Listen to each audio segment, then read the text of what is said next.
para pastor berhadir pada kesempatan ini, para bruder, para suster, CDS, sahabat Karmel, saudara-saudariku semua yang masuk di dalam program kelas Yohanes dari Salib ini. Kita sudah melewati beberapa materi yang sangat menarik. Yang pertama, kita belajar tentang penjara Toledo dan lirik-lirik mistik yang dibawakan oleh Pater Dr.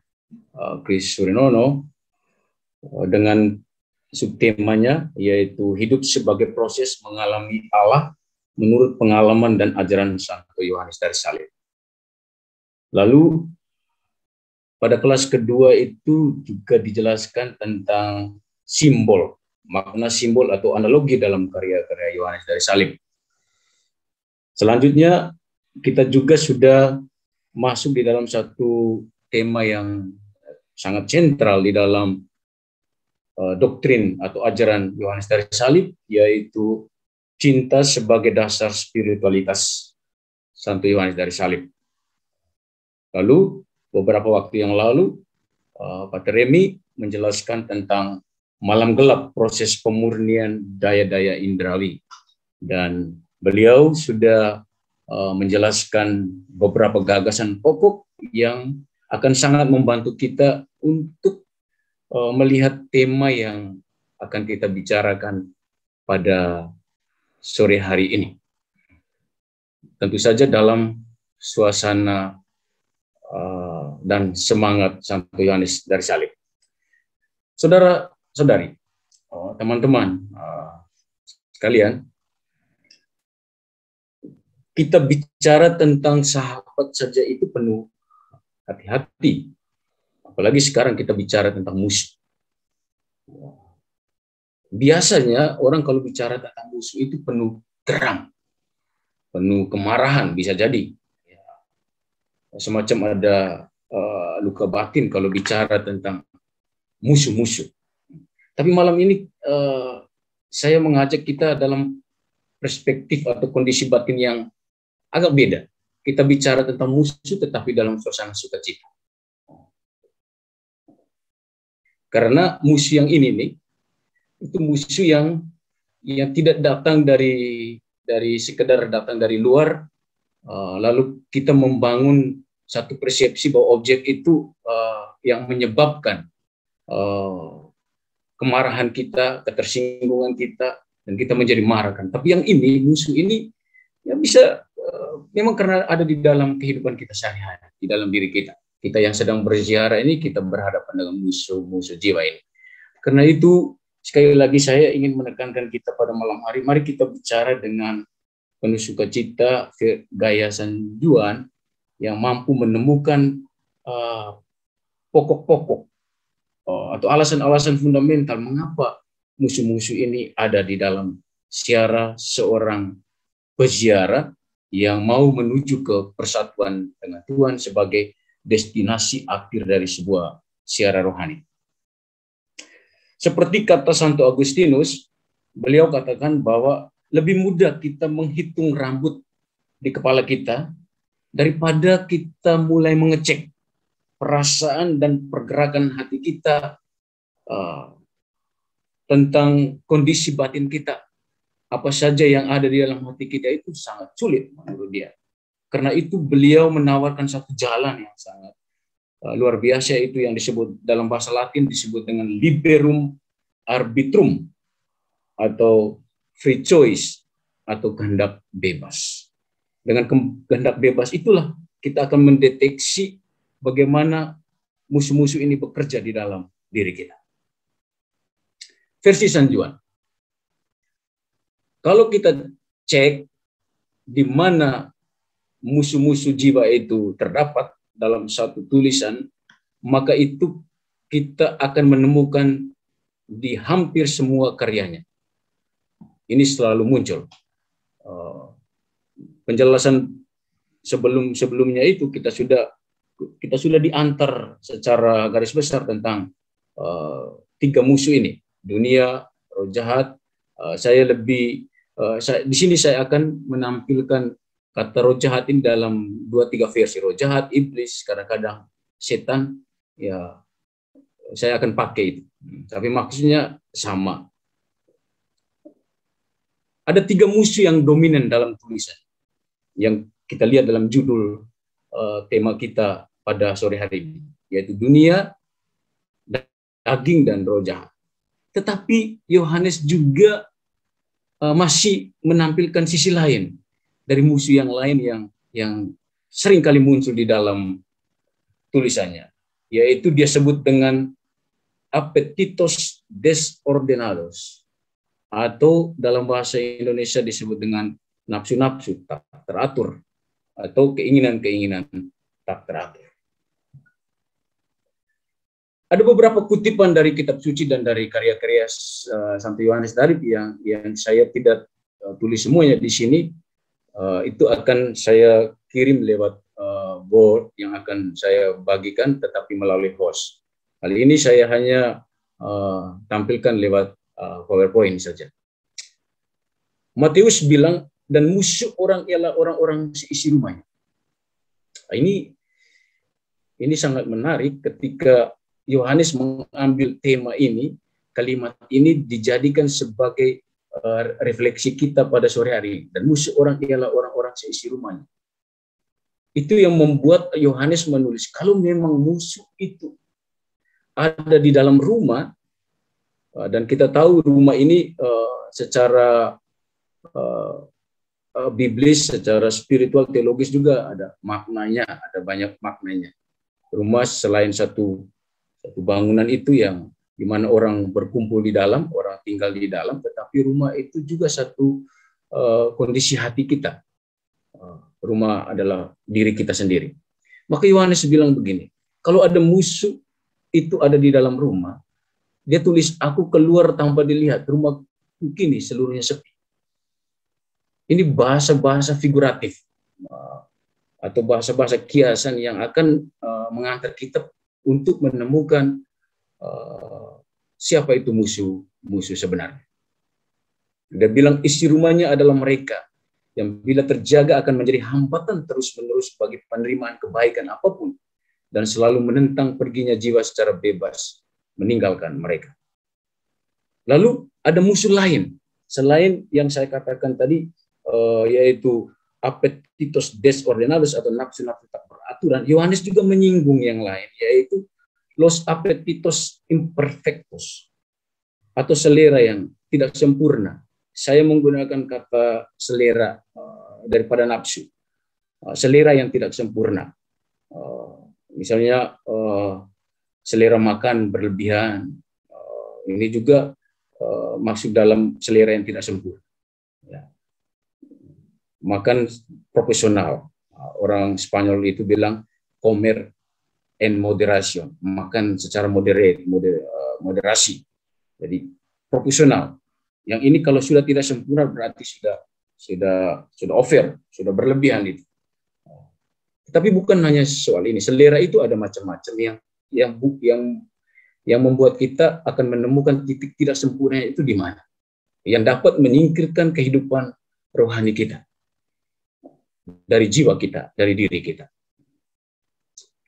Teks rujukan lain adalah CB ini adalah Kidung B yang bunyinya begini, ni temere las fieras y pasare los fuertes y fronteras. Hanya saya tidak takut akan atau tidak takut pada binatang buas, dan saya akan melewati benteng dan perbatasan. Ini terjemahan kasarnya, nanti kalau kita mau lihat terjemahan yang lebih halus, mungkin pilihan kata yang tepat mungkin sebentar kita dalam diskusi mungkin ada tambahan dari, kalau Pater Definitor General Pater Chris ada atau Pater Remy hadir, mungkin bisa memperhalus terjemahan ini supaya lebih pas. Tapi saya untuk sementara pakai kata ini. Merujuk pada 3 musuh tadi, yaitu dunia, daging, dan roh jahat atau iblis atau setan itu, ini dia pakai makna kiasan. Las fieras atau binatang buas itu merujuk ke dunia. binatang buas. Jadi dunia itu ibarat itu kalau kita dengar lagu-lagu Indonesia yang populer dulu dinyanyikan oleh siapa saya lupa namanya itu, dunia ini panggung sandiwara. Mungkin itu agak mirip-mirip ke sana. Lalu Los Fuertes, itu benteng itu roh jahat. Ini roh jahat ini biasanya menghalangi. Kenapa disebut benteng? Benteng itu pertahanan yang menghalangi orang untuk masuk. Nah, iblis itu menghalangi jiwa yang mau masuk ke dalam keintiman dengan Allah, intimitas dengan Allah, atau persatuan dengan Allah. Jadi dia menghalangi dengan berbagai cara, dengan berbagai siasat yang akan kita lihat perlahan-lahan sebentar. Lalu las fronteras itu daging, itu batas. Daging kita ini ada batasnya. Maka kita sebut ada keterbatasan daging yang terbatas. Berikut, mari kita lihat pergerakan kata ini, las feras dari binatang buas itu arahnya kemana, supaya kita sebentar bisa paham baik-baik tentang dunia itu. Feras ini bergerak di dalam dunia ini, ada kenikmatan di dunia ini. Yang itu yang harus dicari. Jadi binatang buas itu, kita lihat kalau kita lihat pergerakan hewan-hewan buas itu mereka sangat menikmati mangsa. Jadi dunia ini jiwa akan dihantar kepada satu kenikmatan ini. Lalu karena itu maka teman atau pujian-pujian atau keberanian dan bahkan kemauan untuk maju, pujian kepada Allah, keberanian jiwa untuk maju itu hilang karena orang terpaut kepada dunia. Lalu cara kerja binatang buas ini juga unik. Dia tidak pernah memiliki rasa puas dalam semua bentuk kesenangan di dunia. Tidak pernah ada rasa puas. Perhatikan pergerakan hewan-hewan liar. Anda bisa nonton di TV itu tentang hewan-hewan liar itu, bagaimana mereka tidak pernah puas untuk memangsa. Kecuali dia kenyang hanya sebentar, selesai dia makan lagi dengan nikmatnya. Lalu apa yang terjadi dengan binatang buas ini? Kalau dia menikmati dunia, maka itu dalam bahasa kiasannya dipakai, Yohanes katakan bahwa lidah melawan jiwa dengan cemoohan. Hai jiwa, nikmati dunia ini. Jiwa jangan bergerak menuju ke sana. Dia selalu lidah itu melawan jiwa dengan cemoohan. Karena itu jiwa akan menjadi sasaran ejekan. Seperti yang saya katakan tadi, lidah selalu mendikte jiwa, menggoda jiwa untuk menikmati dunia. Lalu benteng inilah roh jahat ini, atau iblis atau setan. Con grande fuerza procuran tomar el paso de este camino. Dengan kekuatan besar, setan-setan itu mereka mencoba menghalangi langkah di jalan ini. Jalan ini maksudnya jalan rohani. Minggu lalu, beberapa waktu yang lalu, Pak Remi menyinggung tentang malam gelap. Melalui fase malam gelap itu, di jalan malam ini, bagaimana purifikasi, pemurnian itu dihalangi sungguh-sungguh. Kalau pemurnian itu masih malam gelap aktif, di mana jiwa berusaha untuk mengarah ke persatuan dengan Allah yang kemudian ketika dipurifikasi masuk dalam malam gelap pasif itu dihalangi sungguh-sungguh oleh kekuatan besar, yaitu roh jahat. Cepat-cepat dulu di bagian ini hanya dapat dikalahkan dengan kekuatan ilahi. Tapi ini nanti akan masuk di bagian terakhir ketika kita melihat langkah-langkah untuk mengatasi serangan tiga musuh ini. Yang pertama adalah kerendahan hati, doa, mati raga, dan salib Tuhan. Saya tidak jelaskan di sini karena ini akan pada bagian yang lain. Lalu yang terakhir dari bahasa kiasan atau simbol ini, fronteras, perbatasan ini berkaitan dengan perang melawan keinginan sensual dan afeksi alamiah. Ini sudah sangat karnal, bersifat daging. Jiwa juga mengatakan bahwa ia akan melewati batas-batas yang dengannya ia memahami seperti yang telah dikatakan rasa jijik dan pemberontakan yang secara alami dimiliki daging terhadap roh. Yang sebagaimana dikatakan Santo Paulus, caro enim concupiscit adversus spiritum. Nafsu daging melawan roh dan daging sebagai pembatas yang menolak jalan spiritual. Jadi inilah semacam ada pertempuran hebat antara keinginan daging atau los apetitos desordenados atau nafsu yang tak beraturan atau selera yang tak beraturan dari daging berhadapan dengan jiwa yang mau menuju kepada jalan spiritual. Ini pertempuran yang sangat hebat, perang yang sangat luar biasa. Dan batas-batas ini harus melewati jiwa, mengatasi kesulitan-kesulitan dan menghancurkan dengan kekuatan dan keteguhan jiwa atas nafsu indrawi dan kasih sayang alami. Jadi memang jiwa mengalami kesulitan sungguh-sungguh untuk melawan nafsu indrawi dan kasih sayang yang alami. Lanjutan dari fronteras atau perbatasan itu adalah karena selama ada mereka di dalam jiwa, ada daging di dalam jiwa yang tidak beraturan, begitu menghalangi untuk masuk ke dalam kehidupan sejati dan kesenangan rohani di dalam Allah. Kesenangan rohani di dalam Allah. Seperti Santo Paulus katakan begini, si spiritu facta carnis mortifica veritas vivetis. Jika kamu mematikan kecenderungan daging dan selera dengan roh, kamu akan hidup. Kalimat lainnya kita bahasakan secara sederhana begini, jika kamu menghidupkan dan mengaktifkan kecenderungan daging dan selera tanpa roh, kamu pasti mati. Itu kalimat lain. Ada kaitan dengan malam gelap.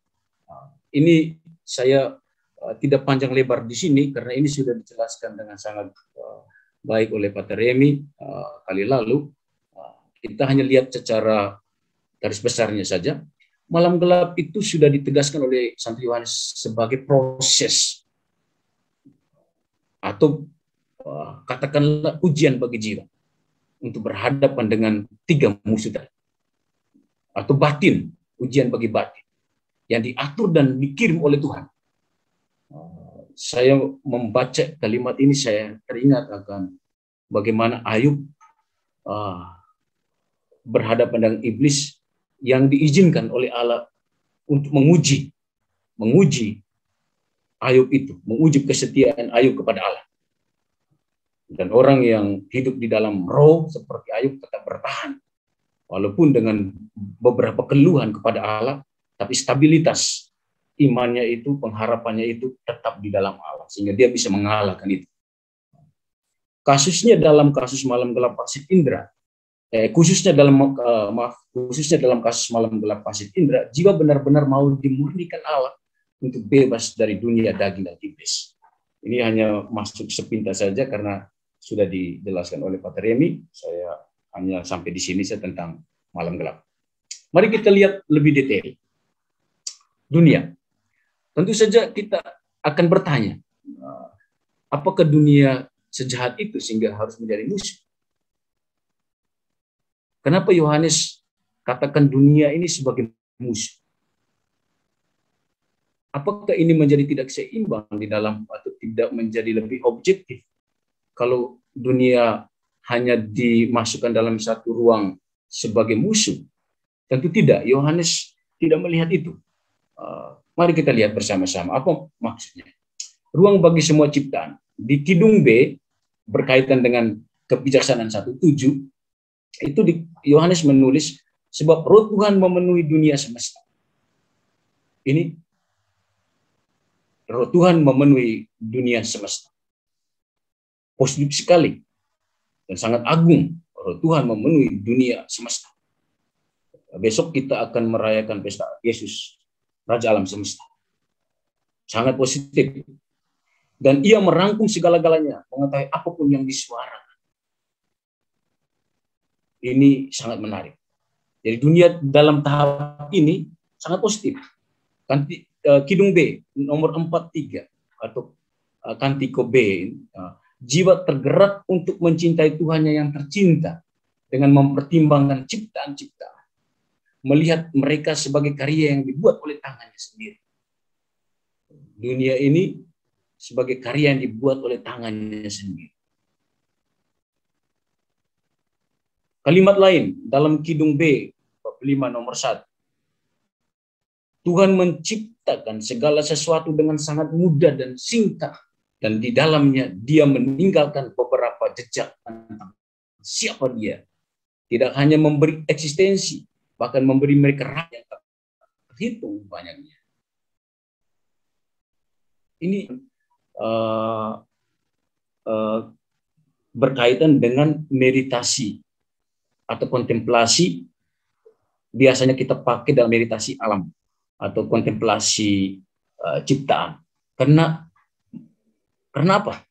Karena di situ ada jejak Tuhan.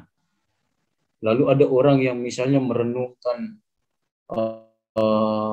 sebuah pohon, lalu dia menemukan Allah di situ. Karena ada jejak di situ. Lalu dalam relasi dalam bab 4 nomor relasi yang keempat nomor 103, di situ dunia didefinisikan sebagai Palatio Parala Esposa, istana bagi pengantin. Jadi dunia adalah istana bagi pengantin. Ya, sangat luar biasa.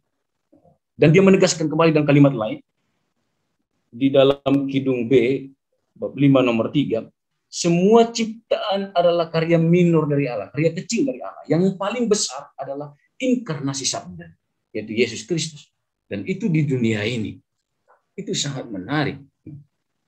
Ini sudah jelas. Ketika kita membaca kutipan ini, kita tahu bahwa sasaran Yohanes dari salib itu ke kristologi atau Kristus sentris, berpusat pada Kristus sendiri. Dan arahnya jelas.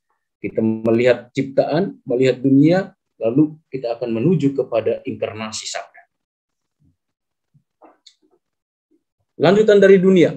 Dunia adalah suatu cara berada dan cara berkarya. Jadi, bukan sebuah ruang atau tempat di mana kita tinggal. Tidak seperti itu. Atau tempat di mana orang-orang Kristen mengikuti panggilan hidupnya. Orang Kristen klaim bahwa panggilan hidup di dunia ini, inilah dunia yang dimaksudkan. Tidak. Atau orang-orang tak beriman tinggal dan pesimis dengan dunia ini. Karena orang-orang tak beriman pun tinggal di sini.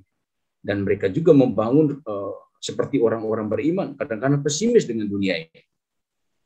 Itu berarti dunia ini bukan satu tempat biasa. Tapi suatu cara berada. Juga cara berkarya. Orang yang ada di dunia ini dengan sukacita, karyanya juga akan dilakukan dengan sukacita. Santo Yohanes atau San Juan ini ingin menekankan bahwa dunia adalah nilai atau valores dalam bahasa Spanyol, valores, objek, objetivos. Di dunia ini ada relasi atau relaciones, ada perilaku, ada comportamientos. Hal ini ditekankan juga oleh Teresa dari Yesus dalam buku Hidup bab 16 nomor 8, bahwa ada yang disebut dengan las leyes del mundo atau hukum dunia. Dunia ada hukumnya, ada aturannya, ada ordennya. Lalu ada kalimat lain, donde no se sabe a Dios, no se sabe nada. Di mana Tuhan tidak dikenal, tidak ada yang diketahui. Kalimat ini kalimat afirmatif. Betul. Kalau orang tidak kenal Tuhan, orang tidak mengetahui ciptaan. Orang tidak dapat mengetahui di mana jejak Allah itu. Kalau dia tidak kenal Tuhan. Kalau dia kenal Tuhan, dia pasti kenal jejak Allah. Dia pasti kenal arah mana Tuhan mau bicara. Dia juga akan kenal tentang pengampunan, ada rasa bersalah, ada cinta, ada pelayanan di situ. Karena dia tahu Tuhan. Tapi kalau dia tidak tahu Tuhan, dia tidak punya sumber atau dia tidak punya rujukan apa yang mau dilakukan. Beberapa kutipan lain tentang dunia ini. Misalnya di sini, di Avisos 115. Seluruh dunia tidak layak untuk satu pendapat tentang manusia karena ia miliki Allah. Pendapat apa saja yang tidak bersumber dari atau berpusat pada Allah maka dirampas dari. Jadi ini saya ambil dari terjemahan yang dibuat oleh Pater General Patricio Nono. Ini maksudnya sangat jelas. Jadi apapun pendapat tentang manusia, kalau itu tidak bersumber dari Allah, kita tidak bisa mengatakan sesuatu yang seluruhnya tentang manusia. Harus bersumber pada Allah.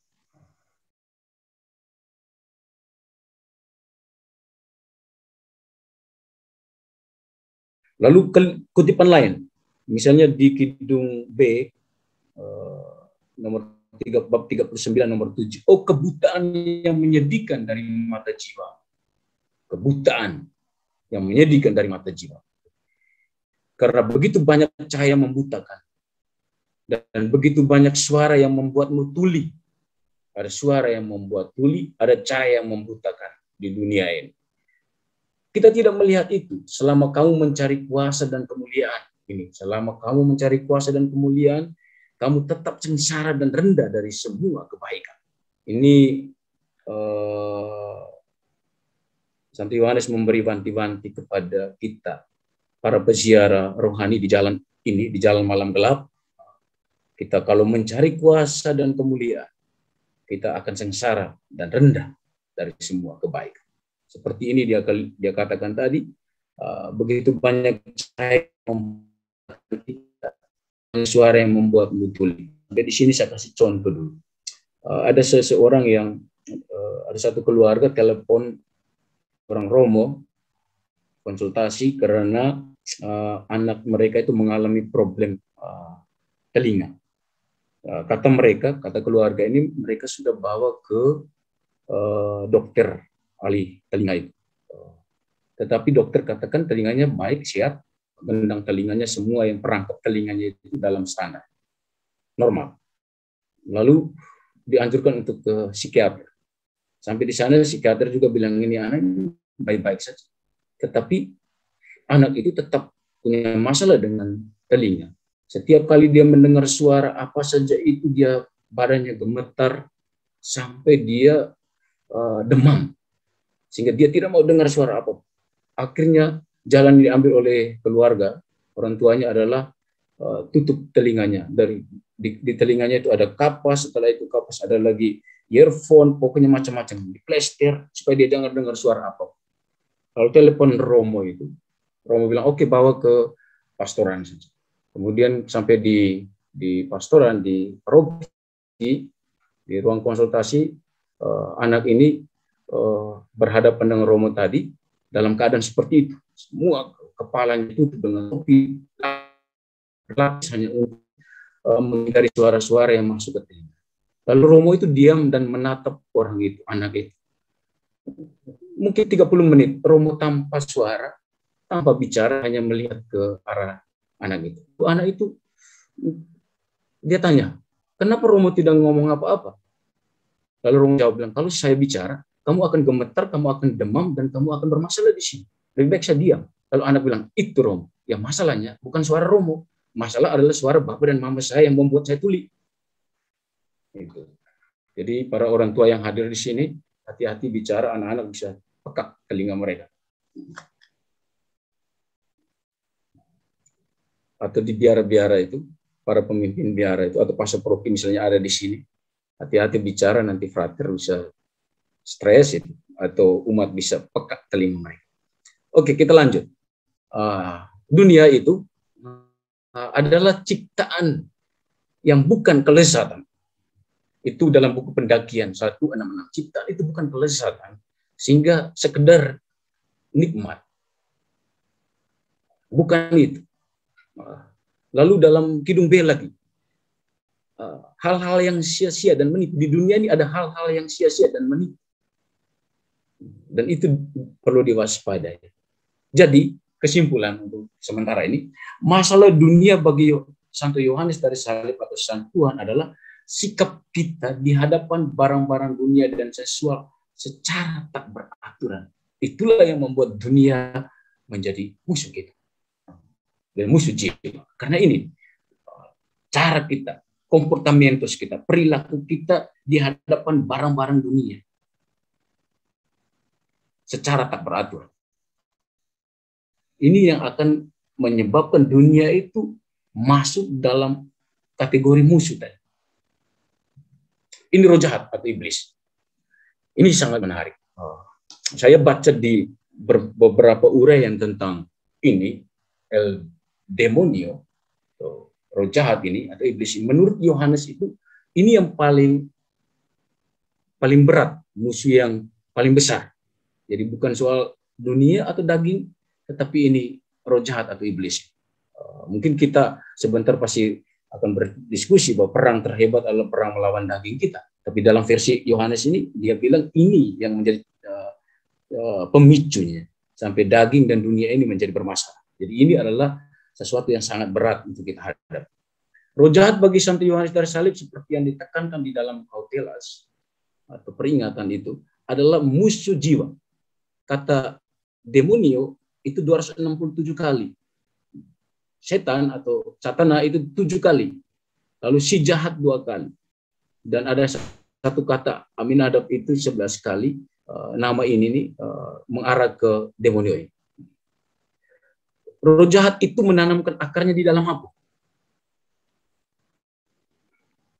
Rasa benci, tipu dan khianat, jahat dan licik atau rubah itu, sombong, kasar dan seram, rasa takut. Itu roh jahat. Cara kerja roh jahat itu ada di sini. Rasa benci, tipu, khianat, jahat, licik, sombong, kasar, yang seram saja itu dia masuk dalam kategori ini, kasar dan seram. Tapi ada yang muka seram tapi hatinya baik. Ada yang hatinya lembut sekali tapi bisa sekasar sekali. Coba perhatikan sebentar frater-frater mana yang muka seram dan hatinya baik. Kita bisa lihat di layar nanti. Pergerakan roh jahat versi Santo Yohanes. Ini yang saya simpulkan dari ini supaya kita membantu kita untuk mengerti ini. Yang pertama adalah kecemburuan menutrisi kedengkian.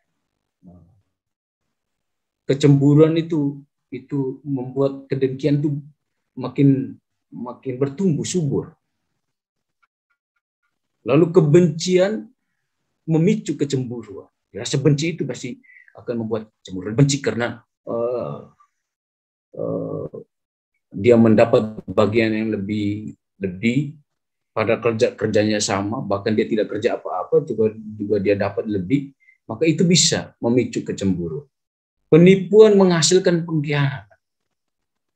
Kejahatan itu beriringan dengan kelicikan. Yang jahat itu pasti bertumbuh subur juga dengan kelicikan. Kesombongan itu menghasilkan kekasaran. Ini saya amati betul. Yang orang-orang sombong itu cenderung kasar. Kalau bukan dengan tingkah lakunya, paling kurang dengan kata-kata. Ada kekasaran di kalimat yang halus, lembut, lemah, gemulai. Ada kekasaran sebenarnya di dalam.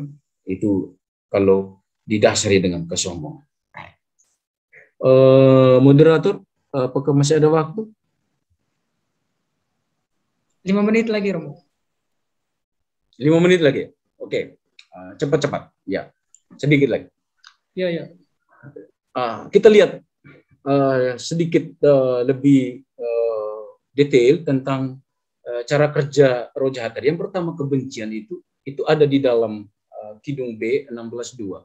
Untuk kebencian yang besar, semua kebaikan di dalam dia jiwa, dia melihat dengan iri hati. Dan jiwa kalau dikuasai, diri kita dikuasai dengan kebencian itu, kita melihat segala sesuatu dengan iri hati. Biar kecil sekalipun dengan iri hati. Kalau orang yang iri hati sudah mulai iri hati itu ini deteksi baik-baik sudah. Ini pasti ada ini roh jahat sudah. Ini berkaitan dengan kalimat ini. Lalu Kidung B, 3 musuh jiwa itu dunia, iblis dan daging yang berperang dan menghalangi jalan. Ini kita sudah lihat di bagian depan tentang peristilahan itu atau bahasa kiasan tadi.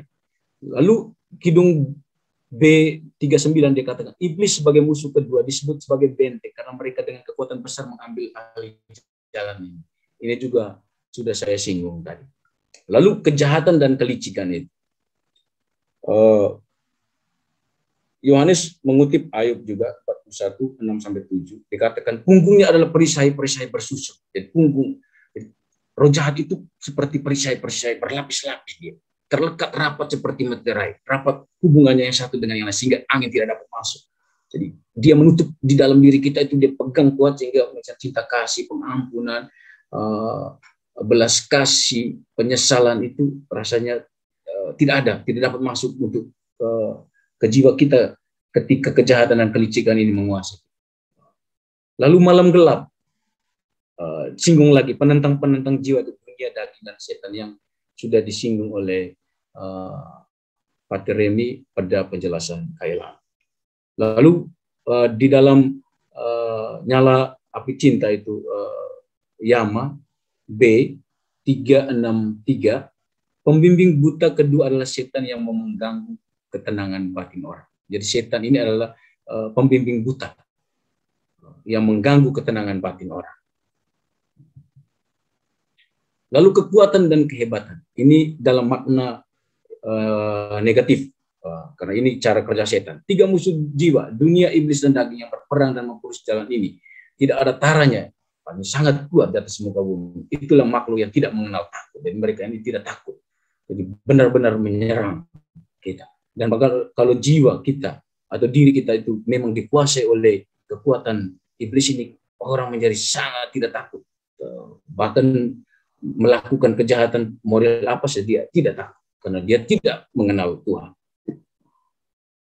Setan lebih mudah mengacaukan dan menggelisahkan roh dengan kengerian melalui indera. Aniaya dan kesakitan yang diakibatkan sangat hebat dan kadang-kadang tak terperikan. Ini biasanya terjadi di dalam jiwa yang atau indera-indera yang masih mau melihat kemuliaan Allah, atau jiwa yang benar-benar masih terbuka pada cinta Allah itu berperang melawan iblis ini. Itu resikonya seperti ini, kengerian-kengerian melalui indera. Saya coba cek kalimat ini apakah ini berkaitan dengan eksorsisme. Memang saya lihat ada itu penjelasan satu, saya lupa nama bukunya yang menulis tentang ini, kalimat ini, tapi kita tidak bicara tentang ini. Saya masih cari itu sumber bukunya itu tentang bagaimana eksorsisme yang berkaitan dengan ini. Lalu rasa takut, ini rasa takut bukan rasa takut teologis di mana kita takut akan Allah supaya kita jangan berbuat dosa atau melakukan kesalahan atau kejahatan yang menghalangi kita, tapi takut yang ini rasa takut yang beda. Yohanes katakan dalam Kidung B itu pemahaman melalui gua singa tentang kebajikan yang dimiliki jiwa dalam keadaan menyatu dengan Tuhan ini. Alasannya karena gua singa sangat aman dan terlindungi dari semua hewan lain. Karena takut akan kekuatan dan keberanian singa yang ada di dalamnya. Jadi kita takut dengan iblis yang begitu hebat di dalam yang sudah menguasai jiwa kita sehingga mau keluar dari ini kita tidak bisa apa-apa. Kita pasrah saja. Oke, sudah, saya kalah. Seperti itulah bahasa paling sederhananya. Lalu tipu dan berkhianat. Jadi cara kerja setan tadi itu dia menipu dan pasti akan berkhianat.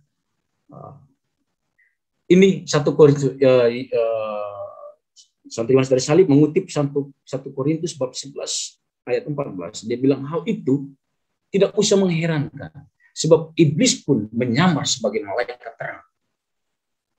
Iblis pun menyamar sebagai malaikat terang. Lalu dalam buku Pendakian 2, bab 11 nomor 7, ada kalimat seperti ini. Ada keinginan untuk mengakui roh jahat.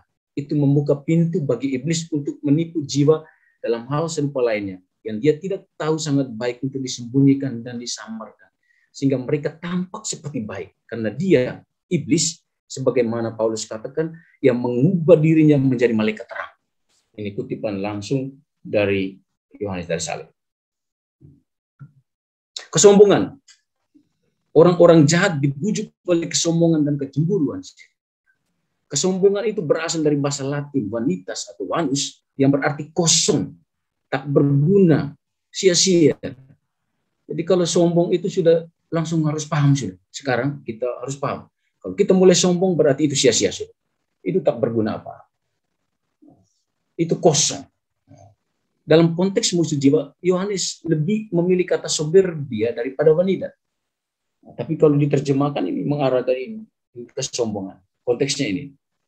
Lalu dalam buku Nyala Cinta Api yang bab 3 nomor 7, kalau menyatukan penggunaan dan penyatuan antara kesombongan dan ejekan atau cemoohan akan mengaburkan nilai bara, dan contoh selera yang salah akan memutarbalikkan makna. Jadi kalau kita campur adukan kesombongan dan ejekan lalu selera dengan hal-hal material, itu akan memutarbalikkan makna.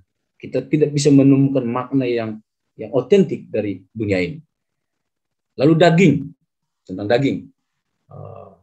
Ini saya ulang lagi, tiga musuh jiwa, dunia, daging, dan setan yang selalu menghalangi. Jadi daging juga di sini konteks Yohanes ini bukan soal daging yang ciptaan Allah yang pada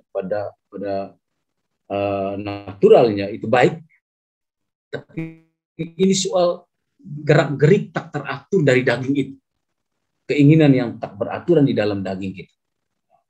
Malam gelap 1 bab 13-11. Akhirnya sejauh seseorang dibersihkan dari kecenderungan-kecenderungan dan nafsu-nafsu indrawi yang kita sudah dengar dalam penjelasan kali lalu oleh Pak Remi, ia akan memperoleh kemerdekaan di dalam roh. Selama itu masih ada, masih dalam ketidakteraturan, kita dibelenggu oleh iblis, oleh roh jahat. Di dalamnya ia mendapat ke-12 buah Roh Kudus, seturut Galatia bab 5 22 sampai 23. Ini sangat menarik. Dia kutip apa saja itu 12 karunia Roh Kudus. Yang pertama itu kasih, yang kedua itu sukacita, yang ketiga itu damai, yang keempat itu kesabaran, yang kelima itu penguasaan diri, yang keenam itu kemurahan hati, yang ketujuh kebaikan, kedelapan kelembutan, yang ke-9 kesetiaan, yang ke-10 kesopanan, yang ke-11 pengawasan diri, yang ke-12 itu kemurnian. Lalu di dalam buku yang lain ada 3 alasan mengapa ini disebut tela kain. Ada yang menerjemahkan tela ini dengan mahkota, tapi saya cek itu kata ini lebih cocok ke kain, seperti menurut saya lebih ke arah ini. Pertama, karena hubungan roh dengan daging. Jadi kain itu melekat di dalam tubuh kita, itu di tubuh kita pakai kain atau pakaian atau kain itu berhubungan, berkontakkan langsung dengan di tubuh kita. Jadi itulah hubungan roh dengan daging, sangat dekat. Kedua, karena ia memisahkan jiwa dari Allah. Tapi kain juga dapat memisahkan kita jiwa dari Allah. Yang ketiga, karena kain ini tidak begitu tebal, maka sinar dapat menembusnya. Ini sangat menarik dalam bahasa figuratif yang saya katakan, bahasa kiasan. Tentang apetitos. Tentang apetitos ini yang saya katakan tadi, bahwa selain dunia daging dan roh jahat ini, dalam penjelasan-penjelasan lain, tapi ada aspek lain yang menyertai 3 hal tadi, yaitu apetitos atau nafsu atau selera. Santo Yohanes menulis kata ini sebanyak 579 kali. Artinya kata ini mendapat perhatian lebih di dalam. Yohanes membedakan dalam 2 tipe, yaitu voluntarius dan involuntarius. Ini dia bedakan kata ini apetitos, selera yang dengan sesuka hati dan tidak sesuka hati. Yang paling dikhawatirkan oleh adalah voluntarius, dengan sesuka hati, karena berkaitan dengan kehendak. Kalau kehendak itu sesuka hati, tidak pada porsinya, tidak pada prinsipnya, maka ini berdampak pada dosa besar, dosa ringan, dan ketidaksempurnaan lain.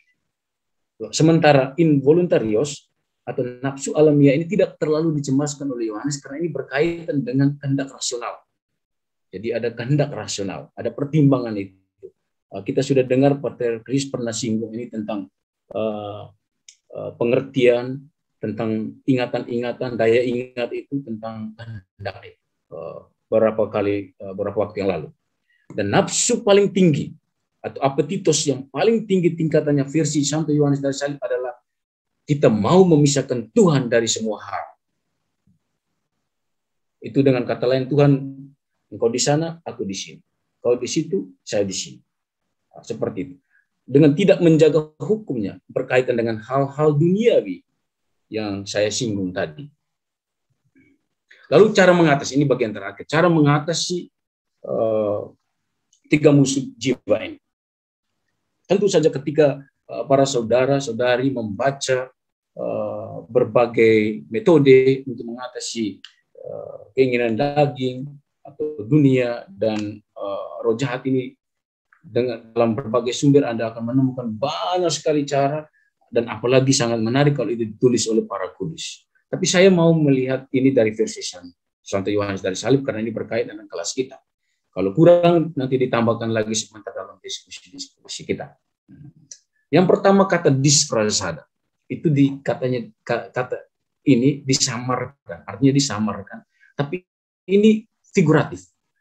Figuratif itu artinya tadi saya bilang kiasan. Ini sebenarnya bahasa kiasan. Kalau iblis bisa menyamar untuk mengelabui jiwa dengan kesombongan, dengan iri hati, dengan kemarahan dan sebagainya, maka jiwa kita pun bisa menyamar, tapi menyamar dalam tiga kebajikan teologis, yaitu iman, harap, dan kasih. Supaya kita bebas dari ini. Kalau iblis bisa menyamar, kita bisa menyamar. Tapi kekuatan penyamaran kita itu ada di dalam tiga kebajikan teologis. Kalau iblis menggunakan tadi yang saya singgung tadi, kemarahan dan sebagainya. Dunia itu menawarkan kenikmatan, lalu daging itu ya juga hal-hal yang bersifat keinginan karnal atau daging atau sensual. Lalu yang kedua adalah revestida caritas, artinya berpakaian kasih. Pakaian yang dikenakan mempunyai tiga warna utama versi Santo Yohanes dari Salib, yaitu putih, hijau, dan merah. Putih itu melambangkan iman, hijau itu pengharapan. Maka kalau kita dengar dalam kata kalimat bijak orang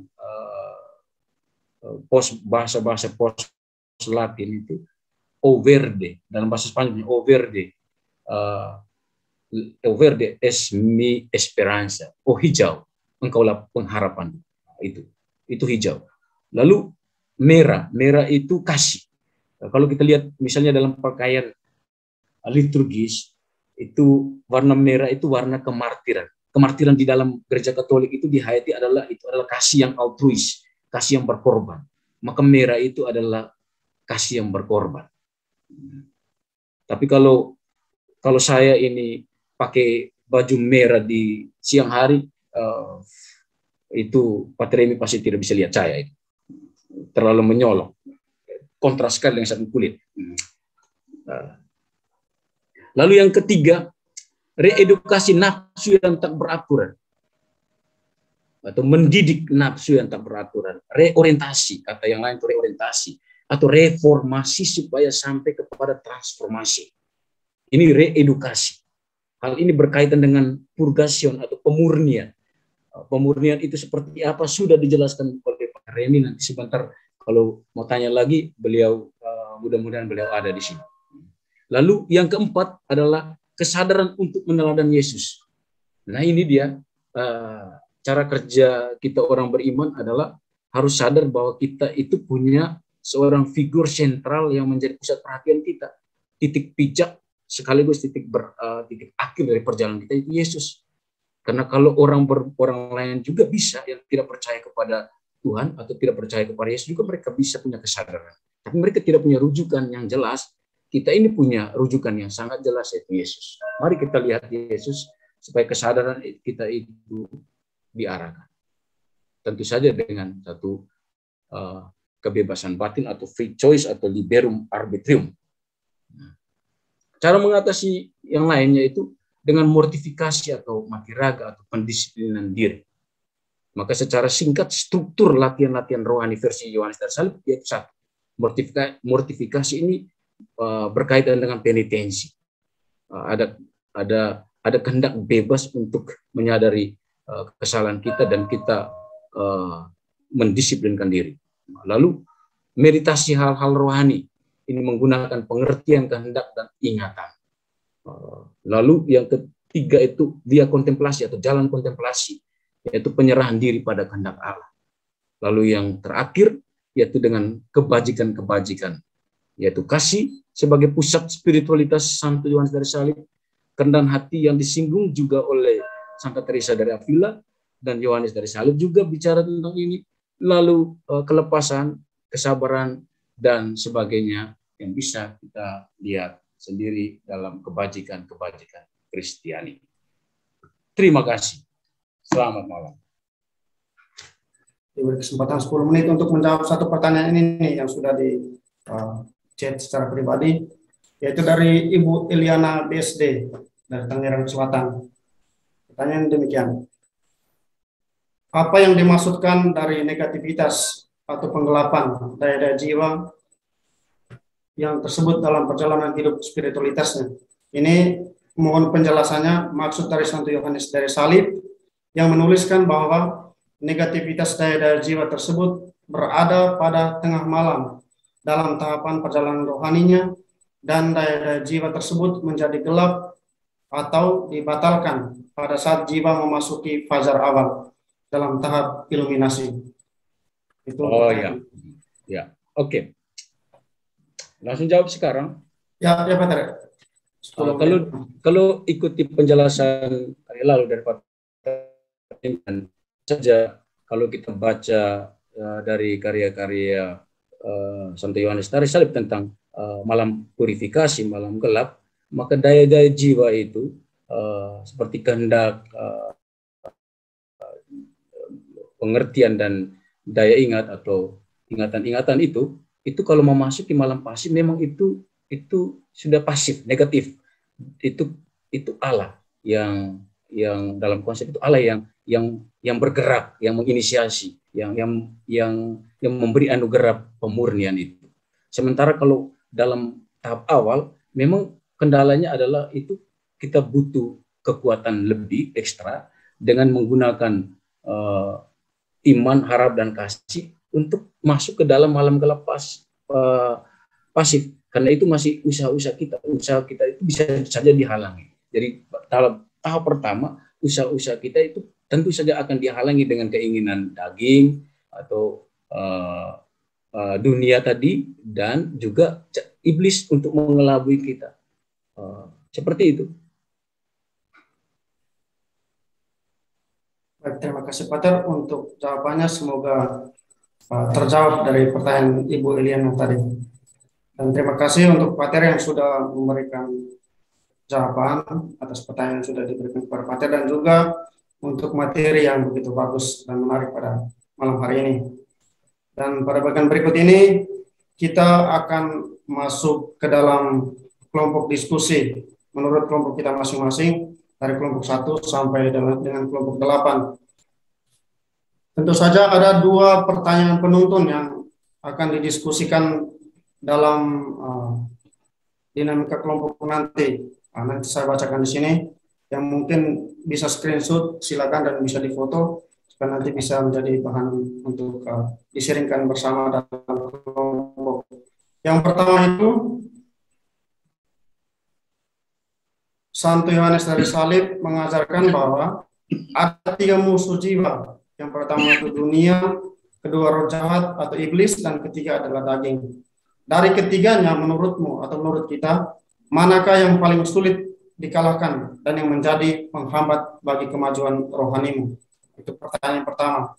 Dan pertanyaan penuntun kedua, untuk mengatasi 3 musuh jiwa di atas, dari cara-cara yang Santo Yohanes dari Salib anjurkan, manakah cara yang paling cocok bagi Anda atau bagi kita semua? Silakan membawa pertanyaan. Selamat malam, kami mengucapkan selamat datang kembali di ruang Zoom besar kita pada kelompok yang sudah bergabung. Dari sesi berikutnya, dari masing-masing kelompok akan diutus 1 orang peserta untuk melaporkan hasil diskusi yang didiskusikan selama kurang lebih 20 menit tadi. Dan kita berikan kesempatan pertama itu kepada kelompok 5. 5. Ya, Silakan Suster. Baik, selamat malam semua. Selamat malam. Saya mewakili kelompok 5 dari hasil sharing kami, hasil yang kami sharingkan di kelompok 5. Bagi kelompok kami, musuh yang paling utama itu ada 2. Yang pertama daging dan yang kedua setan. Kenapa daging? Karena daging itu menurut kami musuh yang paling dekat dengan diri seseorang, dengan diri. Sedangkan setan itu kenapa beberapa orang memilih setan? Karena menurut kami setan itu yang paling berbahaya, paling licik. Dan alasan kami apa? Bagaimana kami mengatasi musuh-musuh ini yang sudah kami pilih menurut pengalaman kami. Yang pertama itu dimulai dari kesadaran diri, menyadari bahwa musuh itu ada dalam diri kami, ada bersama kami setiap waktu. Dan yang kedua, setelah menyadari itu, bagaimana berproses, bagaimana menerima musuh itu, agar kalau kita mengenal musuh atau kita mengenal seseorang, kita bisa tahu bagaimana mengatasinya. Jadi setelah aware, kita harus tahu bagaimana berteman dengan musuh itu, sehingga dengan cara berdoa, bermeditasi, mati raga, penyangkalan diri, dan kita akan yang terakhir itu sampai pada yang namanya kata cinta. Karena sesuai dengan yang dikatakan Santo Paulus di kitab suci itu, musuh itu harus dicintai. Baru kita bisa mengalahkannya. Jadi ya yang terakhir itu menerima musuh dengan cara yang mencintai, tidak artinya mengikuti apa yang musuh mau. Dengan cara cinta yang seperti kita masing-masing sudah tahu bagaimana mencintai musuh. Musuh itu dicintai, diterima, disadari dalam pribadi kami masing-masing, agar kami tahu bagaimana mau-maunya. Kalau kita bilang bahasa biasa, kita tahu dia itu mau-mau, jadi pasti kita tahu bagaimana mengatasi. Terima kasih, itu dari kelompok ini. Terima kasih untuk Suster Irene yang sudah mewakili kelompok 5. Dan yang berikut kita beralih ke kelompok berapa, Pak Rifan? Kelompok 4, silakan. Oke, yang menjadi perwakilan dari kelompok 4 silakan melaporkan hasil diskusi kalian. Terima kasih, Dr. Ingel dan Dr. Oke, terima kasih juga. Saya mewakili kelompok 4. Selamat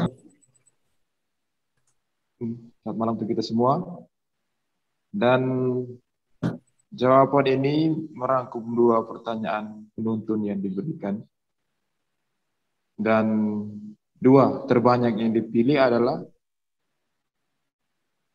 yaitu daging atau nafsu atau keinginan yang tidak teratur. Itu yang paling banyak dipilih sebagai tantangan atau godaan yang sulit.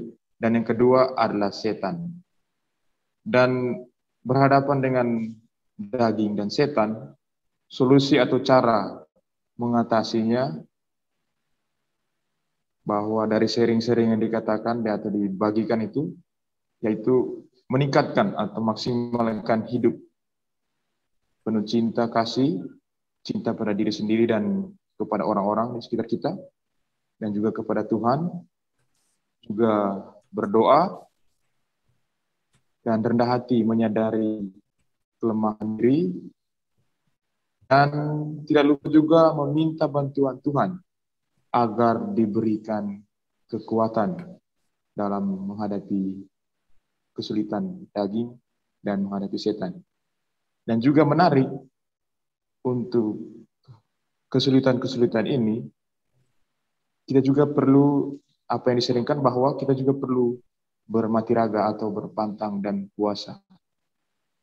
Dengan demikian, solusi yang dipilih menurut pengalaman-pengalaman kami kelompok juga tanpa disadari tidak jauh berbeda dengan apa yang Yohanes dari Salib ajarkan. Di sana ada cinta, beriman penuh kepada Tuhan, dan juga bermati raga. Terima kasih, sekian pemaparan dari kelompok kami. Saya kembalikan ke moderator. Terima kasih untuk Frater Budi yang sudah memaparkan hasil diskusi dari kelompok 4. Kita beralih ke kelompok 3 yang diwakilkan. Silakan menjawab. Baik, pertanyaan. terima kasih Pak Efrat Rangel dari kelompok 3. Iya, terima kasih. Untuk menjawab pertanyaan yang pertama tentang musuh yang paling sulit dikalahkan, rasa-rasanya semua musuhnya sulit ya. Tapi kelompok tadi sepakat bahwa yang paling sulit dikalahkan adalah dunia. Kenapa dunia? Karena justru di dunialah semua unsur itu bersatu atau semua unsur itu ada. Kita menemukan pergumulan dalam diri, bertemu dengan yang nampak baik, namun kurang baik, itu di dalam dunia. Sehingga dunia kita anggap sebagai musuh yang paling sulit dikalahkan. Apalagi ada anggota kelompok juga yang menilai bahwa rasa-rasanya baik dunia, daging, maupun roh jahat itu selalu bekerja sebagai satu kesatuan, tidak bisa sendiri-sendiri. Dan kalau untuk cara atau untuk melawan, mengatasi tentang musuh-musuh jiwa ini, kelompok juga sepakat bahwa perlu mortifikasi, juga berpakaian kasih untuk mengerumun. Namun juga tidak kalah pentingnya adalah bimbingan rohani, karena kita tidak bisa melihat diri kita sendiri, muka kita sendiri. Kita perlu ada yang membantu kita, pembimbing rohani kita yang berkompeten, bisa membantu kita melihat apa yang ada di diri kita secara jujur dan secara fair, agar kita bisa lebih berkembang atau maju dalam hidup rohani. Kira-kira begitu dari kelompok 3. Terima kasih Pak. Yang sudah menjawab pertanyaan dan sekaligus perwakilan dari kelompok 3. Yang berikut pertanyaan kelompok 7, mari silakan. Dipersilakan.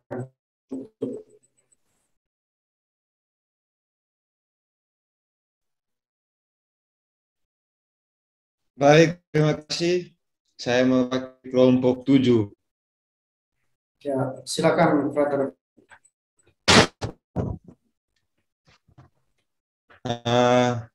Dari hasil diskusi kelompok kami melihat bahwa pada umumnya ketiga musuh jiwa itu tangannya itu memang sama sulitnya juga. Di antaranya itu adalah roh jahat dan juga daging. Dan dalam dinamika itu biasa melewati suatu proses yang memang sulit untuk dihadapi, mana ada usaha untuk merajut kasih dengan Allah, tetapi di sisi lain juga harus menghadapi ketiga tantangan ini, sehingga di sini membutuhkan ketetapan hati. Dan selain itu juga ada selera atau nafsu yang kadang menggelora. Nah, itu dibutuhkan juga bagaimana perhatian itu supaya lebih difokuskan. Ini menjadi bagian dari cara untuk mengatasi. Jadi difokuskan pada hal-hal yang positif seperti yang telah ditegaskan oleh Santo Yohanes dari Salib itu, pada bagian bagaimana cara untuk mengatasi musuh-musuh jiwa. Dan dari kelompok itu melihat bahwa hidup persaudaraan yang baik dan juga kasih yang dibagikan kepada sesama, berikan perhatian dalam hal ini pada hal-hal yang positif, di sini bisa menjadi salah satu cara untuk menghadapi musuh-musuh jiwa itu. Dan semua itu berpuncak pada Ekaristi, karena Ekaristi menjadi puncak dan sumber bagi hidup kita. Itu saja dari kelompok 7. Terima kasih. Saya kembalikan. Terima kasih untuk perhatian Vianoi yang sudah mempresentasikan hasil diskusi dari kelompok 7. Dan kita beralih ke kelompok 8. Silakan.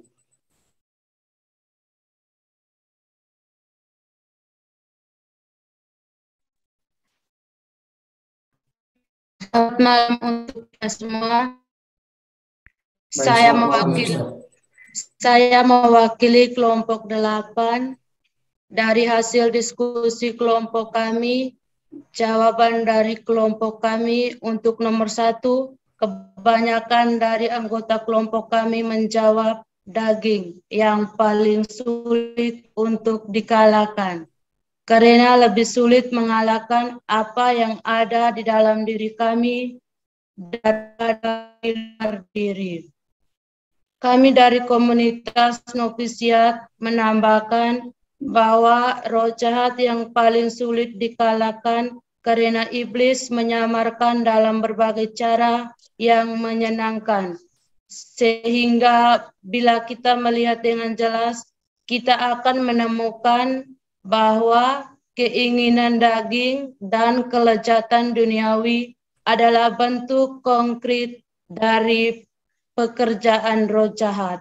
Dan untuk nomor 2, jawabannya reedukasi nafsu disertai dengan kontemplasi hal-hal rohani. Artinya, usaha manusiawi yang disertai dengan kesadaran untuk meneladani Yesus. Terima kasih. Ya, terima kasih, Suster CM Novisiat kita. Kita beralih ke kelompok berapa ya? Kelompok 2, mari. Silakan. Baik, Frater, terima kasih Frater Engel dan Frater Yuven. Saya mewakili kelompok 2 menjawab pertanyaan refleksi yang pertama. Bagi kami ini pertanyaan yang sangat sulit. Ya, kenapa menjadi sulit? Karena bagi kami dunia, roh jahat, dan daging itu sebetulnya menjadi satu kesatuan. Dan tiga-tiganya ini tidak bisa dipisahkan. Tapi kami harus mencoba menjawab dan harus memilih mana yang menjadi yang paling sulit dikalahkan. Kami mencoba menjawab satu dulu terkait dengan dunia. Menurut kami bahwa dunia ini menawarkan hal-hal yang positif dan ada hal-hal yang negatif. Sekarang semua yang ada di dunia tergantung bagaimana kita menilai tawaran-tawaran dunia tersebut dan bagaimana dunia menguasai diri dan bagaimana diri mengendalikan dunia. Kemudian yang kedua, terkait dengan roh jahat tadi. Roh jahat atau iblis atau setan itu menurut kami sulit untuk dimengerti karena kerja setan itu selalu sangat meyakinkan. Karena kerja setan itu ada yang baik, ada juga yang tidak baik. Dan dari tiga ini, dunia, roh jahat, dan daging, yang sulit menurut kami itu adalah daging. Di mana daging ini terkait dengan berhubungan dengan nafsu, bahkan nafsu yang bersifat yang tidak bersifat material.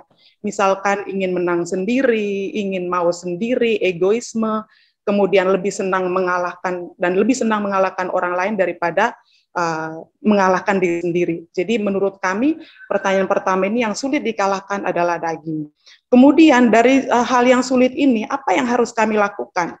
Menurut kelompok kami yang paling pertama adalah harus ada cinta kasih yang sempurna. Di mana saya harus mencintai orang lain itu apa adanya, bukan karena ada apa-apanya gitu. Itu menurut kelompok kami. Kemudian yang kedua, harus dipenuhi dengan yang namanya rendah hati. Kemudian harus taat. Dan harus mampu mengalahkan diri sendiri dengan terus mengolah yang namanya, dengan materi-materi yang kemarin itu kita harus mampu mengolah indera-indera kita. Jadi 4 hal ini yang penting bagi kelompok 2 untuk bisa menguasai hal yang tersulit tadi. Terima kasih, Frater Engel. Terima kasih, Mohon sudah mewakili kelompok 2. Dan yang berikut kita beralih ke kelompok 1. Pada yang diwakili kami persilakan. Ya, terima kasih kepada Frater Engel yang telah memberikan waktu dan kesempatan. Dari kelompok kami, berdasarkan sering kelompok, kami menyimpulkan bahwa ada 2 musuh yang sulit dikalahkan, yang menjadi penghambat bagi kemajuan jiwa sendiri. Yang pertama itu adalah roh jahat, dan yang kedua adalah daging atau diri sendiri.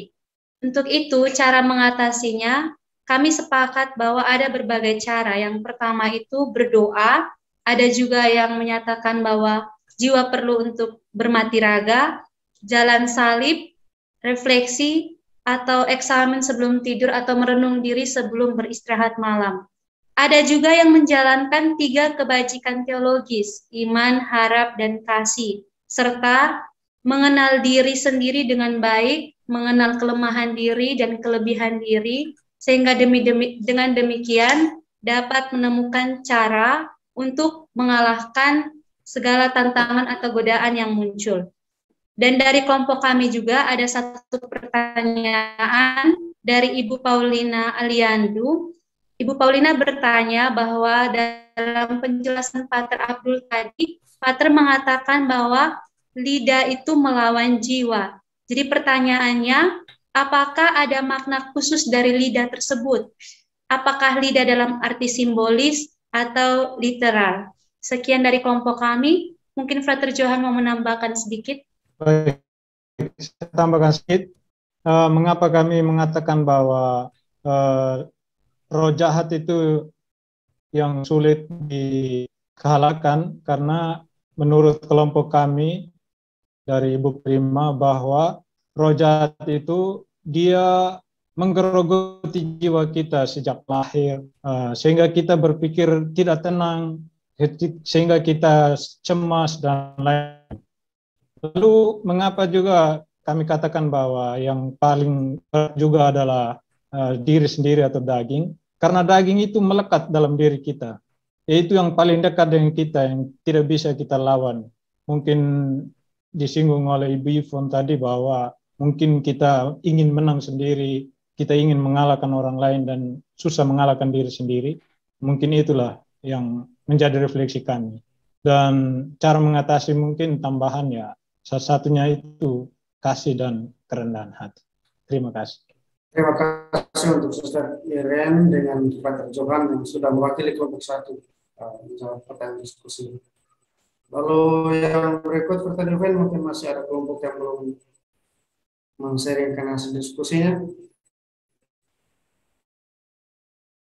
Kelompok 6 belum mendapat giliran, jadi kesempatan terakhir diberikan kepada kelompok 6. Ya, terima kasih. Intinya tadi dari kelompok kami daging dan roh jahat, setan.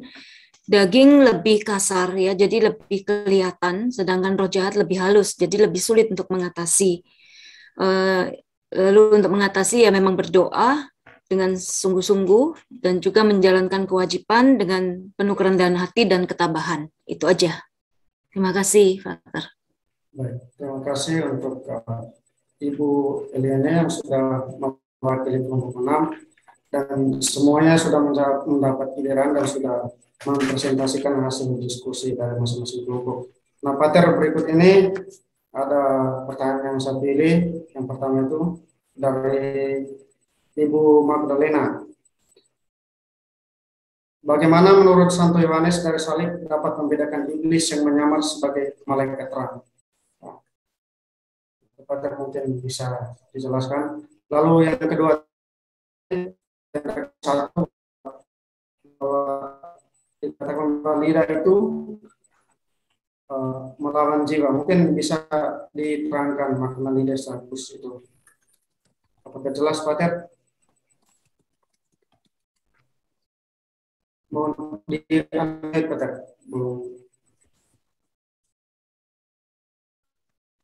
Bagaimana tadi? Ada 2 pertanyaan, Pater. Yang pertama dari Ibu Magdalena itu menanyakan bahwa bagaimana menurut Santo Yohanes dari salib dapat membedakan iblis yang menyamar sebagai malaikat terang. Itu. Lalu yang kedua, pertanyaan tentang dari Ibu Alina tadi dari kelompok 1, lidah itu melawan jiwa. Mungkin Pater bisa menjelaskan makna lidah itu secara khusus. Oh ya. Pertanyaan pertama itu coba kita lihat dulu dalam untuk memudahkan membantu kita itu bagaimana melihat malaikat itu berwajah terang. Kita ingat kembali kisah kejadian ketika manusia pertama itu jatuh di dalam dosa ketidaktaatan, ketika iblis yang diwakili oleh ular itu menyatakan dengan satu semacam kalimat paling hebat, paling luar biasa, bahwa kalau kamu makan ini, kamu lebih besar daripada Allah. Itu kata-kata seperti itu menjanjikan. Kamu lebih besar daripada Allah. kamu akan lebih hebat daripada. Jadi dia menyerang di itu ketika kehendak kita manusia ingin besar, ingin kuat, ingin lebih kuat, ingin menjadi lebih besar, itu kan tendensi natural yang ada di dalam kita. Tapi yang ini, iblis itu dalam wajah terang ini menaikkan lagi satu status, di mana kamu kalau besar, oke, tapi kamu ini lebih besar kalau kamu lawan yang namanya ini, yang diperintahkan oleh Allah. Nah, oleh karena itu Santo Yohanes dari Salib, ibu punya anak yang mungkin dia sudah didik, tetapi anak ini dalam perjalanan waktu karena kompleksitas kultur yang juga mempengaruhi dia, membuat dia menjadi nakal atau menjadi tidak disiplin atau sangat melawan orang tua, dan sudah berbagai cara dilakukan oleh orang tua untuk mendampingi dia. Lalu semacam ada nada keputusasaan di dalam, tetapi itu ada tujuan untuk kebaikan yang digunakan oleh setan. Misalnya begini, kita berdoa, seorang ibu itu berdoa, semoga anak ini dia sadar, biar dia jatuh dari motor yang dia biasa ngebut-ngebutan di jalan, dia biar jatuh, Tuhan, tapi jangan mati ya, cukup dia luka saja biar dia sadar. Ini sepertinya ini luar cara kerja setan itu begitu. Jadi dia wajah terang untuk sadar supaya anak ini bertobat, tetapi untuk celaka kedua kita itu menambahkan kecelakaan.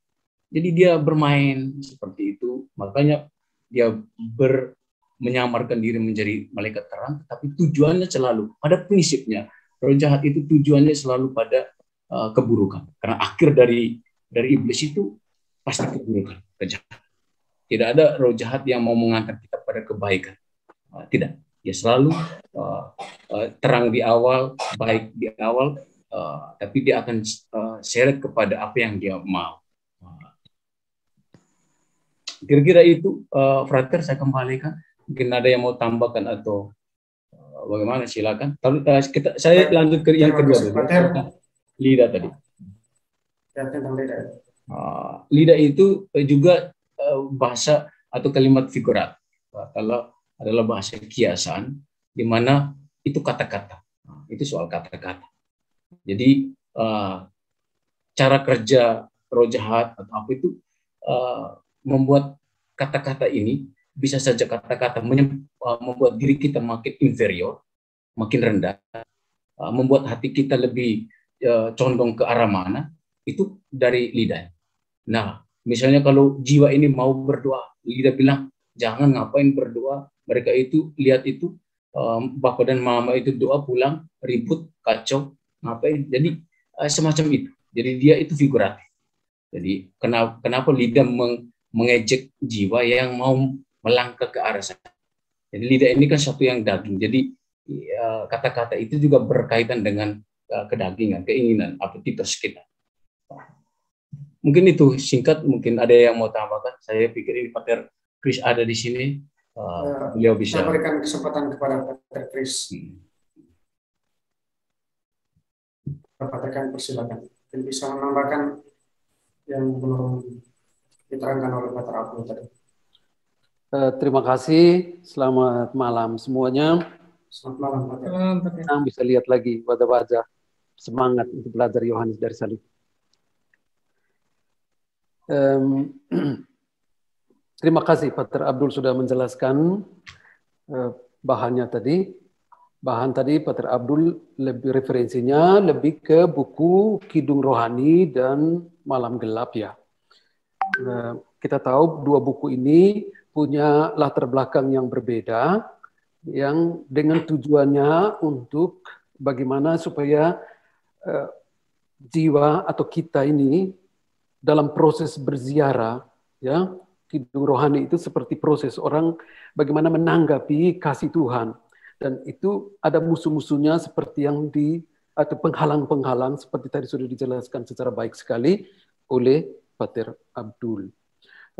Santo Yohanes dari Salib juga bicara tentang tiga musuh ini itu di dalam kautelas atau peringatan ya. Tadi juga disinggung sedikit tentang itu. Jadi tentang dunia, tentang setan atau tentang iblis, dan yang ketiga tentang daging. Daging itu sebenarnya diri kita sendiri.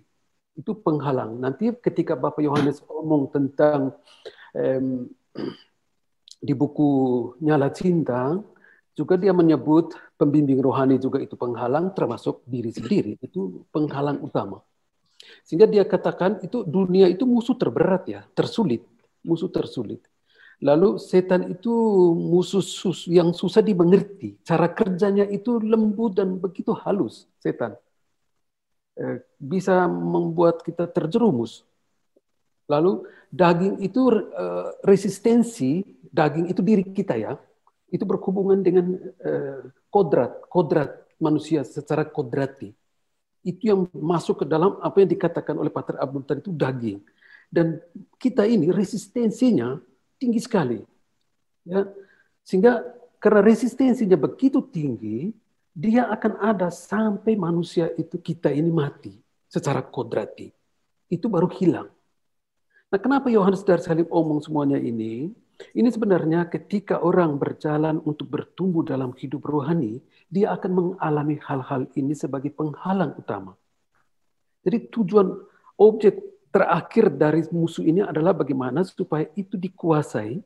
Bukan dia yang menguasai kita, tapi jiwa kita sendiri yang menguasai itu supaya ziarah kita ini, kita benar-benar menjadi orang yang bebas. Orang yang bisa lepas bebas, orang yang bisa mengalami damai, ya, orang yang bisa menikmati ya dirinya sebagai pemberian dari Tuhan.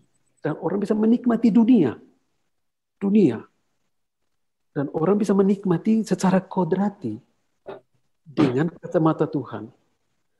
Begitu. Jadi Santo Yohanes dari Salib memang omong tentang daging itu resistensinya tinggi, dan itu nanti dia menjelaskan secara panjang lebar di buku pendakian Gunung Karmel, di buku Malam Gelap. Bahkan di buku pendakian Gunung Karmel itu dia mengulas tentang bagaimana kita bisa mengalahkan diri kita sendiri, ya, mengalahkan seluruh indera-indera yang kita miliki.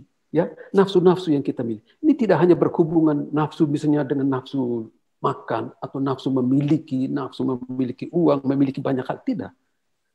Itu gampang sekali.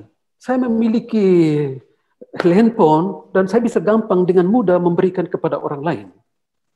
Tetapi yang ditekankan oleh Yohanes dari Salib di sini adalah yang berhubungan dengan hal-hal yang bersifat imaterial. Ya, imaterial, yang tidak bersifat materi. Seperti tadi Ibu Ivon singgung sedikit tentang yang tidak bersifat materi. Itu banyak dijelaskan oleh Yohanes dari Salib berhubungan dengan kedagingan kita, arti diri kita sebagai penghalang utama. Kedagingan kita, diri kita. Ya, karena diri kita ini resistensi kita terlalu tinggi. Coba kita ditegur orang. Ya, ditegur orang, apa kita membalas teguran orang itu atau kita bisa menerima dengan lapang hati? Itu tidak gampang. Sulit itu. Itu kenapa? Karena resistensi kita tuh tinggi. Kita membela diri kita itu tinggi. Sehingga itu sangat sulit. Dan itu kalau kita baca buku pendakian Gunung Karmel, indah sekali Bapak Yohanes omong di situ. Ya, itu sebenarnya bagaimana orang bisa ditouch, ya, ditouch dengan dirinya sendiri. Ya, bisa apa ya istilahnya? Susah bahasa Indonesianya. Itu. Jadi di dalam buku Kautelas itu Bapak Yohanes coba mengajak kita untuk masuk ke dalam diri. Bagaimana kita mengenal diri kita, ya, mengetahui apa yang menjadi resistensi yang sangat tinggi di dalam diri kita, supaya kita bisa menemukan jalan yang baik, ya, jalan yang benar, jalan yang bisa membuat kita itu bebas dari dunia, ikatan dunia. Karena dunia itu dalam kitab suci itu kan ada dua. Yesus datang ke dunia ini karena dia mencintai dunia. Tetapi ada sisi lain Yesus katakan, kamu bukan dari dunia ini. Ya, kamu bukan dari. Jadi di satu sisi dia menyuruh untuk membenci dunia, di satu sisi dia katakan dunia ini dicintai oleh Allah. Itu dua sisi. Maka dunia itu apa yang mau dikatakan dengan kata dunia oleh Yohanes dari Salib? Ya, seperti yang tadi Pater Abdul jelaskan. Ya. Begitu juga dengan setan. Jadi itu semua tiga-tiganya itu ada dalam diri kita. Ya, ada dalam diri kita. bagaimana kita menjadikan Santo Yohanes mengajak kita untuk meletakkan semuanya itu di atas dasar cinta. Ya, cinta yang sempurna. Cinta yang sempurna tidak bisa dimiliki kalau orang masih dikuasai oleh dirinya sendiri. Cinta yang sempurna seperti Santa Teresa selalu tegaskan adalah cinta yang lepas bebas. Ya, cinta yang lepas bebas, cinta yang tidak membuat saya itu melihat bahwa saya itu segala-galanya, tidak. Tapi di luar diri saya, Allah itu segala-galanya, orang lain itu segala-galanya. Cinta yang lepas bebas ya. Dan itu yang mau dikatakan oleh Yohanes dari Salib di sini. Saya mungkin bicara sudah terlalu banyak ya, saya kembali ke moderator. Baik, terima kasih Pater yang sudah memberikan jawaban, dan mungkin ini bisa mewakili dari pertanyaan-pertanyaan yang ada di kolom chat. Terima kasih sekali lagi untuk Pater Chris yang sudah meluangkan waktu untuk memberikan jawaban. Dan yang berikut saya berikan kesempatan kepada Pater Abdul untuk memberikan penegasan dari kelas kita pada hari ini. Para Pater, saya persilakan.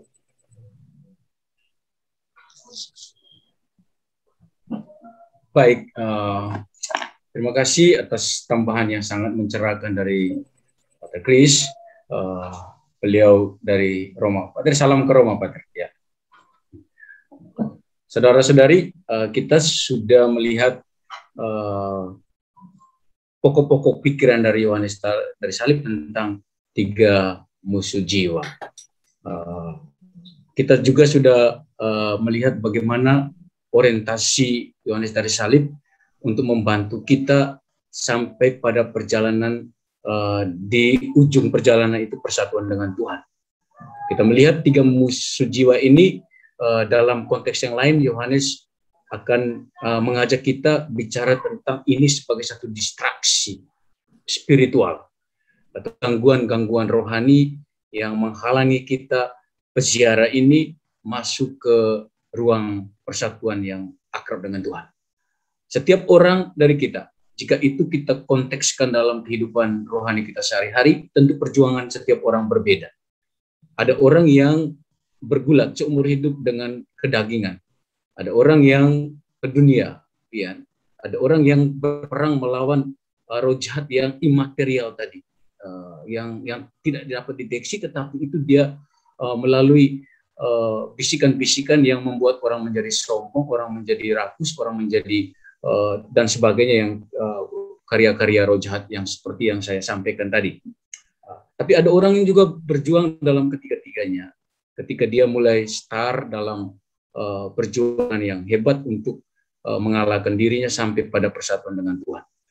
Untuk kita sekalian pada malam hari ini, Yohanes sudah membantu kita supaya melihat perjalanan rohani kita dan melihat 3 musuh ini dalam kategori yang saya kutip dari Santo Agustinus tentang kita berhati-hati. Ketiga-tiganya itu kita perlu hati-hati dengan yang namanya dark involuntary dalam bahasa Inggris, atau dalam bahasa Latin itu curvitas, yaitu egoisme. Ego ini akan membuat kita memilih opsi kita kemana, ke kedagingan, ke duniawian, atau kita kerjasama dengan iblis. Dan banyak kenyataannya orang bekerja sama dengan 3 hal ini untuk apa? Untuk ketenaran, untuk popularitas, untuk kepuasan, atau untuk memenuhi dahaga dirinya. Ini seringkali terjadi. Tapi pada prinsipnya saya mau tekankan cara kerja iblis dalam bahasa Latin itu diabolos, itu dia itu seorang penuduh.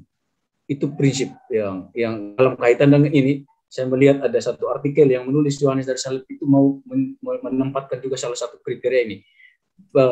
Iblis itu menuduh, dia itu menuduh kita. Jadi dia mau mengalihkan kita dari kedekatan kita dengan Tuhan, dengan hal-hal rohani. Kita dituduh sebagai orang yang berkhianat karena mau mendekati hal-hal yang rohani, mau meninggalkan cara lama kita. Lalu yang kedua, iblis itu memfitnah. Dia memfitnah. Dia mau memfitnah kebaikan, kebesaran, keindahan Allah. Dan yang ketiga,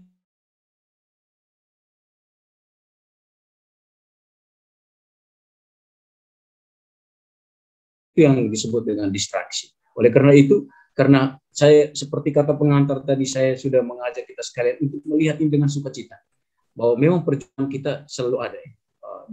Itu diri kita lekat dengan kedagingan, keduniawian, dan cara kerja roh jahat itu juga begitu halus. Mari kita lihat ini sebagai satu cara kita jadikan mereka ini sebagai semacam itu tadi gangguan-gangguan yang dapat menumbuhkan pengalaman rohani kita di dalam Allah. Selalu ada prinsip bahwa ada kebaikan yang datang dari hal-hal yang dapat menghantam kita di tiga aspek ini. Saya berterima kasih sekali lagi untuk kita sekalian. Mari kita berziarah bersama Yohanes dari Salib. Mari kita selalu melihat tiga musuh ini adalah selalu ada di depan mata kita, di tengah kehidupan komunitas kita, di tengah kehidupan keluarga kita. Kita gunakan senjata rohani, iman, harap, dan kasih kita dengan 12 karunia Roh Kudus yang dikutip oleh Yohanes dari Galatia tadi, yaitu kasih, sukacita, damai, kesabaran, panjang sabar, ketahanan, kemurahan hati, kebaikan, kelembutan, kesetiaan, kesopanan, pengawasan diri, dan kemurnian hidup. Sekian dan terima kasih. Saya kembalikan ke moderator. Terima kasih untuk Pater Abdul yang sudah memberikan penegasan dan sekaligus menjadi kesimpulan dari materi kelas daring kita pada kesempatan ini.